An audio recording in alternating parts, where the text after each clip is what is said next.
Hello guys! Welcome back to my channel. Ito ang inyong Kuya John back with another video. At kung mapapansin po ninyo, maraming bago sa aking website, kuyajohn.com. Ang link po ay nasa description sa baba. At kung mapapansin po ninyo, marami po tayong ginawang tools para sa ating mga kababayan na dividend investor. At ang topic po natin today, ito po tinatawag na Budgetarian Stock Finder Tool. Kung naliligo po kayo sa ibang pages ko po, para makabalik kayo, i-click nyo lang po itong word na budget from the sub menu at mapapunta kayo dito sa Budgetarian Stock Finder Tool.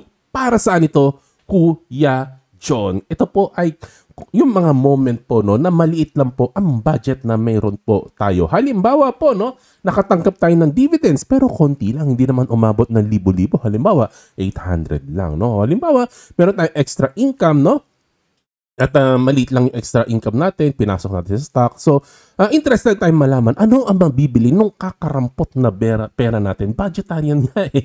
Ano yung papasok sa budget natin? Kasi ito, madalas ko problema ito. Madalas ko problema na kakonti lang yung budget ko. Hindi ko alam kung anong bibiling ko. Kaya minsan, dine-default ko na lang sa RCR.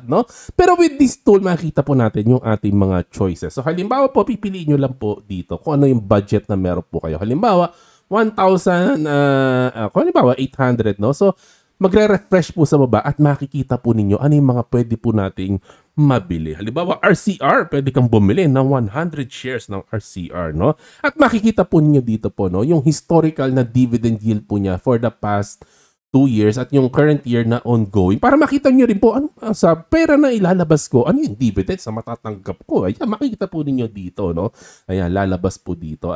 Makita nyo rin po, yung estimated na fee, Ang assumption ko po dito, 0.3% ang fee. Sana po, yung broker po ninyo ay hindi pa naka 8K rule, Kung lalakihan naman po natin, halimbawa, 1.5, 1.4, malaki-laki pera natin, makikita natin, mas marami-rami po tayong choices. At kung RCR naman, ganun pa rin.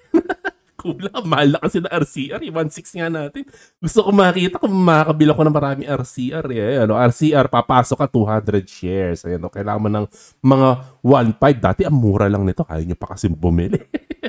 So, sa iba't ibang budget po ninyo, piliin nyo lang po dito at lalabas po sa baba kung ano yung mga pwede ninyong bilhin at anong quantity ang pwede po ninyong ipasok. So para maplano po ninyo at makita po ninyo yung lahat ng choices na meron kayo at hindi po kayo ma-constraint, Doon lang po sa mga alam po ninyo, makikita nyo lahat kasi important po talaga yung choices, information, choices at mapag-aaralan po ninyo. Kahit na maliit lang po ang budget, importante pa rin pinag-aaralan natin mabuti kung ano at saan natin ipapasok ang ating pera. Ayan ang ating Budgetarian Stock Finder Tool. God bless sa inyo lahat at see you sa next video.